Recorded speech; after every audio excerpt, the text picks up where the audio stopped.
Welcome everyone. Welcome everyone to our end time series, The Catholic Seers of the Apocalypse. We'll be talking about the seers that we post on our YouTube channel regularly. So today we are going to be starting with one of the famous seers, Father Michel Rodrigue. And I'm joined today with Martha Rivas from Canada. Hi, Martha, how are you? Hi, Ron. I'm good. How are you? I'm great, down under, and you're in Canada. So we're a world apart. So excuse our reception today if it's not very clear. Yes, we are definitely a worlds apart, but I'm very happy that you have asked me to do this series with you. I'm excited to especially start with Father Michel Rodrigue. And yeah, we'll just go through an outline of why he's so important and who he is. And I will let you, if you'd like to start, Ron, or if you want me to start, however you want. Yeah. So the format, I'll just let the viewers know that the format for our series will be basically asking the W questions: who, where, when, what, and why. And we're going to be going into details on each of those 5 questions related to all the different Catholic contemporary seers. And we're calling the End Times series Catholic Seers of the End Times. Is that right, Martha? Correct. And why is that? Because we believe, and I'm sure that there are many brothers and sisters who are watching right now who are also in the same belief that there are particular seers at this very moment as we live through the book of the Apocalypse, who have been called by Our Lady as the apostles of the end times, and rightfully so, as we see as things get a little worse here, and we know that they're going to get much worse. We're seeing more messages come from heaven, and they're getting more frequently, and they're getting more intense. So we thought it would be wonderful to start this series. Yes, exactly. And seeing that we've got so many people interested in watching the messages, I think it's really important for us to know a little bit more about the seers or the visionaries behind the messages. And that's why I thought it would be a good idea for us to delve into some more background information related to each of these seers. We're going to dive right into it and start with who and where. Father Michel Rodrigue is the founder and abbot of a new fraternity approved by the Catholic Church, the Apostolic Fraternity of Saint Benedict Joseph Labre, in the Diocese of Amos in Quebec, Canada. Can you tell us a bit more about that? So from what I know with Father Michel, this was something that was revealed to him. Actually, Saint Benedict Joseph Labre was, how can I say this, did appear to Father Michel and requested that this fraternity be built.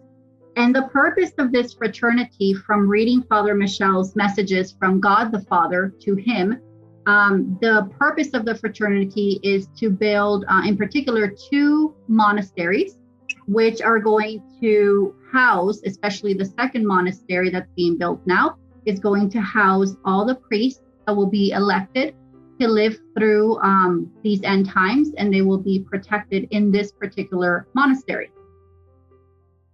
And a bit more about, before we go into that, a bit more about his background. So Father Michel is from a very large traditional or probably conservative Catholic background with a very large family. Can you tell us a bit more about his family? Yes, so he was actually born into a faithful Catholic family, and he's the 23rd child of 23 children in the family. So he has a very large family. He actually explained— And he's the last? He's the last one of the family. He's the baby. So his family lived in a small piece of farmland growing up, and he tells very vividly how they would get to church. They would actually horseback all together to the nearest parish that they could attend. So they're very devout Catholics. And Father Michel was very special in the sense that he started having these mystical moments, these locutions with God the Father from a tender age of 3 years old. So that is pretty amazing, especially when you read about Saint Padre Pio, who started, having those kind of graces at such a tender age as well. Yep. And he's told a lot of stories about his childhood, and one of them is that they used to go to Mass every Sunday, whether it's rain, hail, or snow. Is that right? Correct. They were very faithful. They never missed Mass. Yep. Continue. Which is very particular with such a large family. And that back in those days, travel wasn't as easy as getting in a car and driving around the block down the street to your parish. So for them to do this just shows how incredibly committed and devoted they are to their faith and to God, essentially. And often they had to walk for quite a distance in the snow. Is that right? In order to get to Mass? Correct. Yep. Okay, so in Father Michel's retreats that we've seen on Countdown or the Countdown to the Kingdom website, and also on Our Lady of Queen of Peace YouTube channel, is that right? He talks a lot about his childhood and a lot about the impressions, the strong impressions and the strong love he has for his parents. Yes, for all of his family, it's a very profound way of how he speaks in regards to his family. He even shares that he was an uncle way before he was even born. There's so many nieces and nephews that he lost count, because that's how large his whole family is. Wow. And he knew about his vocation to the priesthood at a very young age. Was it through a vision or was it a message? Do you remember the story?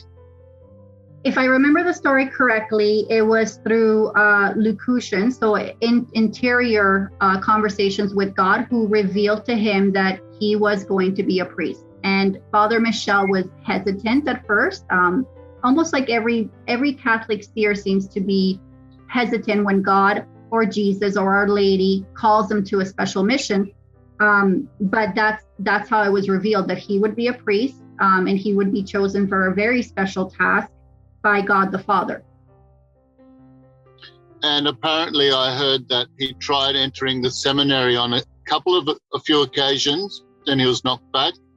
Is that right? Yes.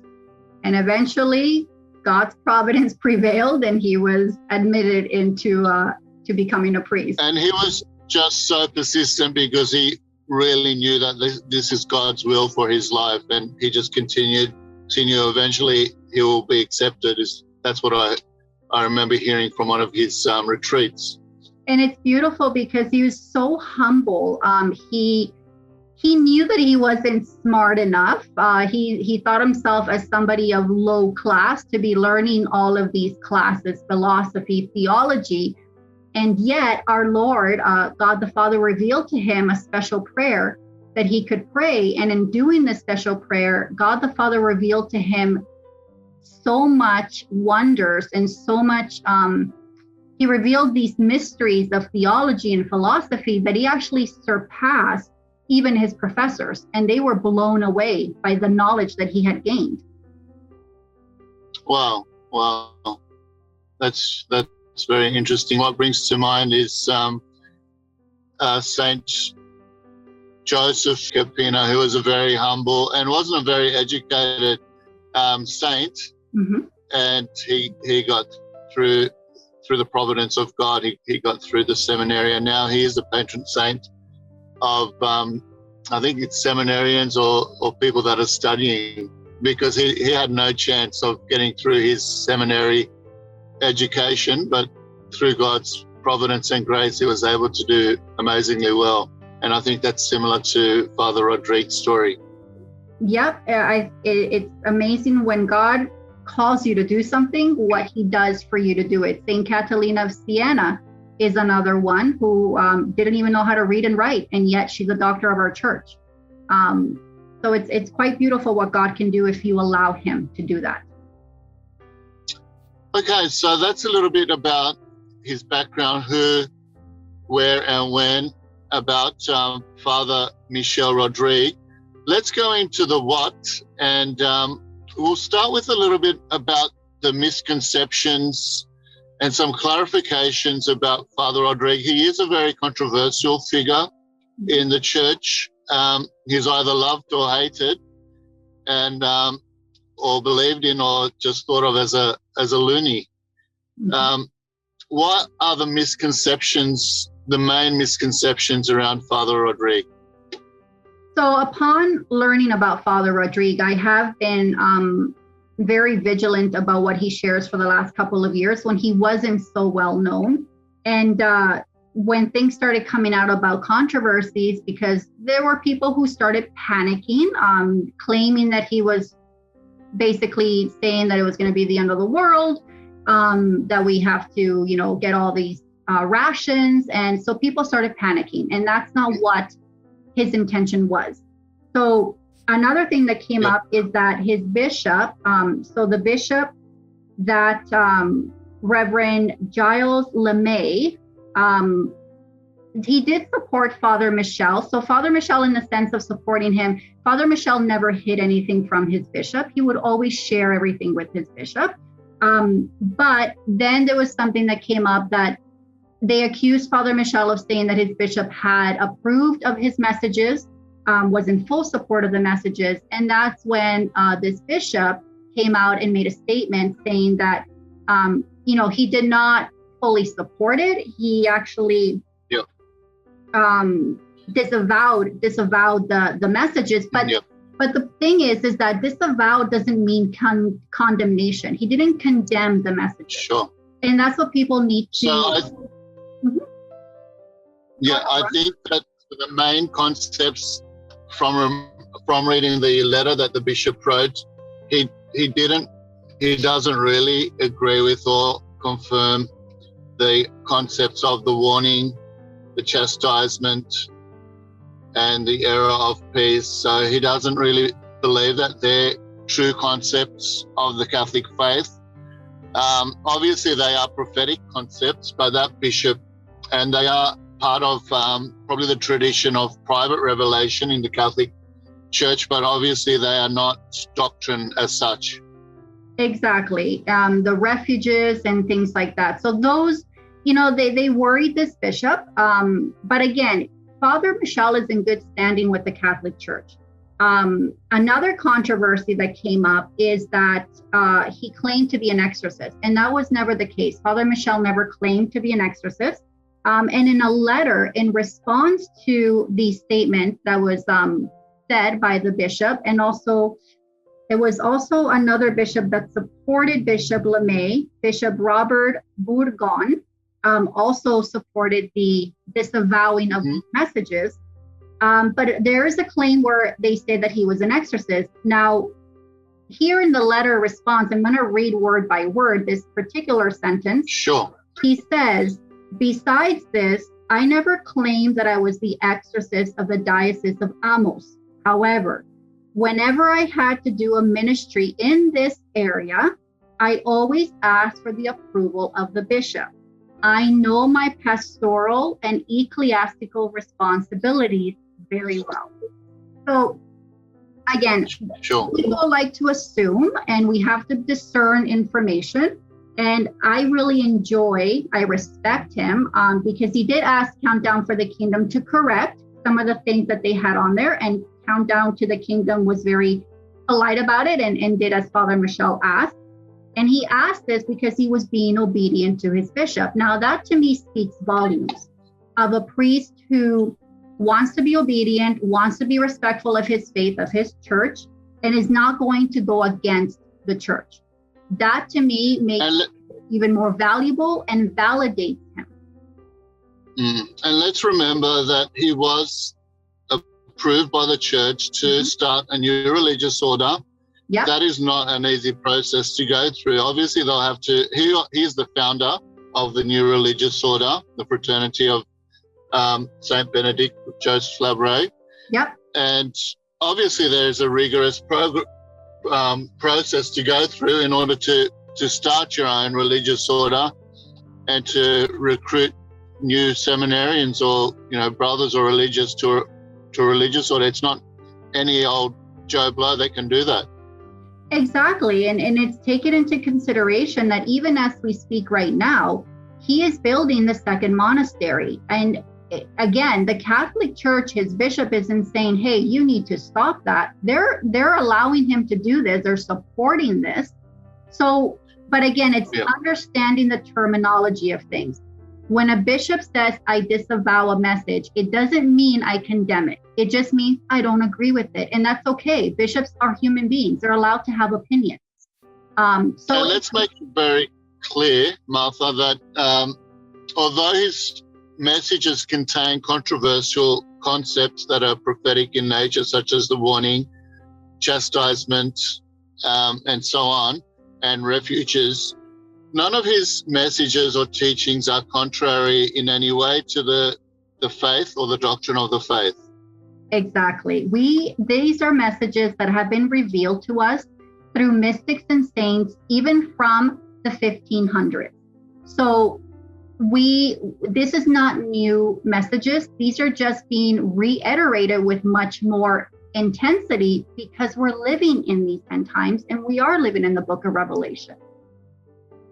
And there is a agreement, if you'd like to say, or a concurrence between all the seers that we're going to be talking about on these topics. They don't seem to be disagreeing with each other about any of these things, do they? And they all live in different parts of the world. I'm sure they don't have seer conferences where they come up with a agreement on what they're going to be talking about. I'm pretty sure they're not Zooming, calling each other, saying, hey, we all need to say this so that everybody, it's not a conspiracy theory. It's not, these are messages that we have been getting even by Our Lady. So they're no surprise, and they're not meant to put anybody into panic mode. They're meant to make us understand on what we're living so that we can prepare.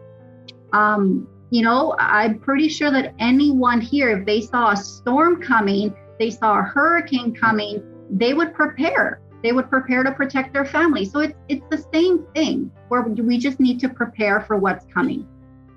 That's right. And it is totally understandable that Catholic Church, the bishops and the hierarchy, as well as the faithful, are very cautious when there's new apparitions or messages that are given.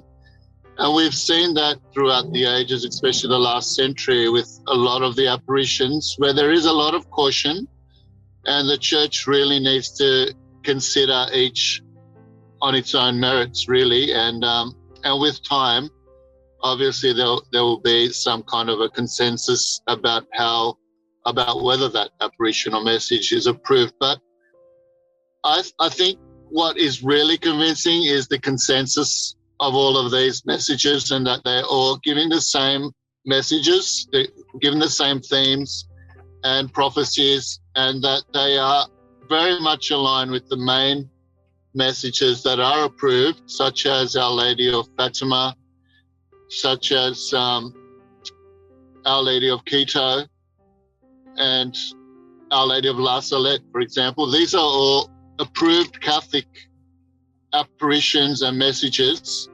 Obviously, the church always says that it is not something that the faithful need to abide by as if in faith. It is a private revelation. So the Catholic faithful are not forced to believe in these things, but they have. At the same time, the Catholic Church has approved these as being supernatural messages or supernatural occurrences from God with the approved messages, with the approved apparitions. Is that correct?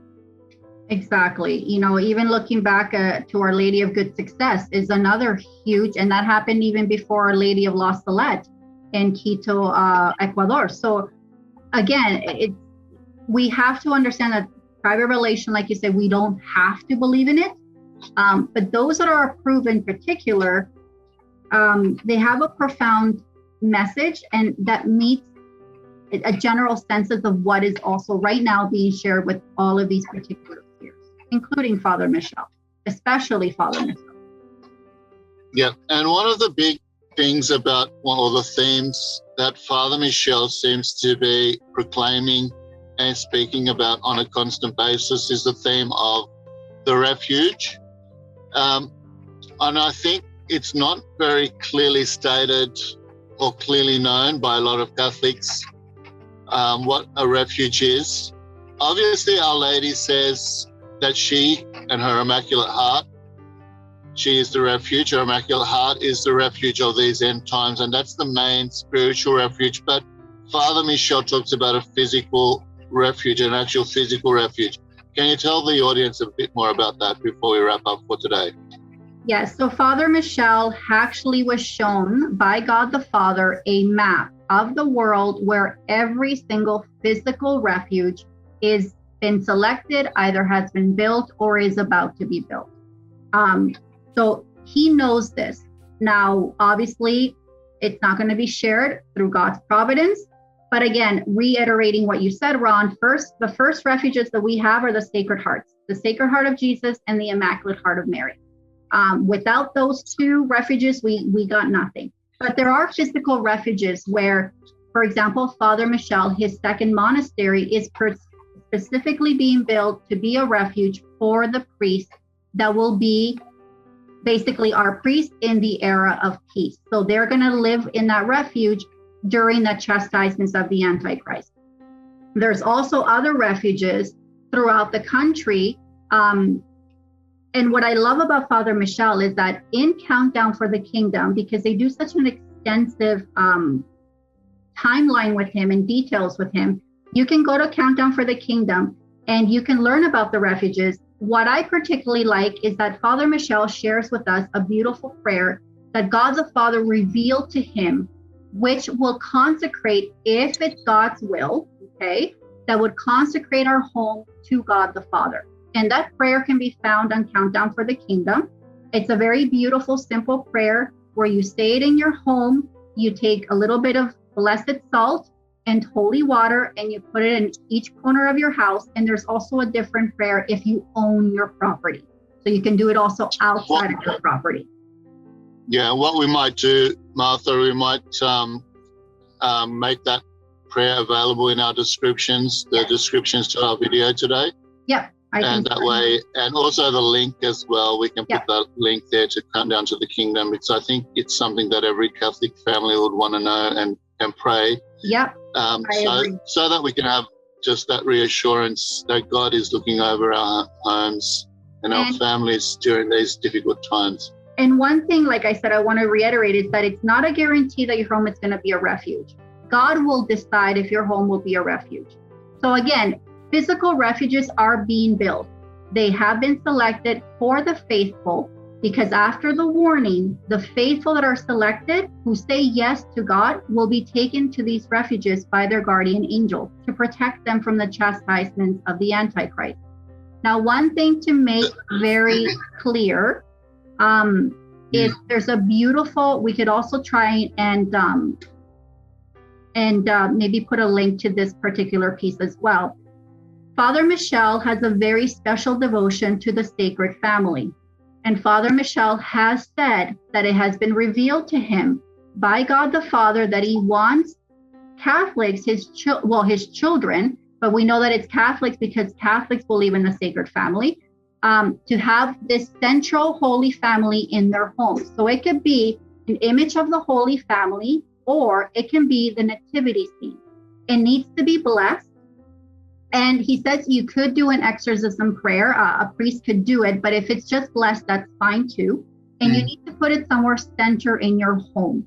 And if you do that, God the Father promises that the home would be protected from chastisement. So I feel that's also very beautiful, that there's such a profound love towards the Sacred Family. And it's great that God has given us all of these helps and helpful ways that we can remain close to Him and have that sense of protection during times of uncertainty. Thanks very much, Martha. We'll keep it at that for today. For sure. Our next episode will continue talking about Father Rodrigue, because we know that there's a lot to cover, especially what we want to cover next time is his timeline. So Father Rodrigue does give us a very specific timeline, isn't it, about the events that are unfolding as we speak, and they have unfolded already. and that will continue to unfold. And we might touch on a bit more about the refuges as well during our next episode. Did you want to conclude with anything, Martha? No, I honestly, I want those that are watching this to just watch it and reflect. People might not agree with what we're sharing, and that's okay. You're not obligated to believe, but it's just a matter of having that ability to at least listen to the information, reflect on it, pray for discernment. And I'm very happy to be sharing this with our viewers, with you, Ron. And I'm excited because when we do another part, we will go over the timeline. And I know that many people know that Father Michel gives very exact details about what will happen during the warning and what will happen after the warning, and also the prophecy of the two popes. So very exciting information. I can't wait to share it with our viewers. Is that it's not contrary, he's not against the church or the church magisterium in any way. He is understanding of the smoke of Satan and the confusion that's happening within the church, but he's not openly critical of our Holy Father, and he sees things from probably a divine perspective, which I think is amazing. Yes, I'm looking forward to it, Ron. All right, God bless, and thank you guys. Thank you everyone for tuning in, and we'll see you next time. Let's finish with the sign of the cross, and may the blessing of the Holy Trinity be with us in the name of the Father, and of the Son, and of the Holy Spirit. Amen. Amen. Till next time, see you later. Thank you, Ron. Good night.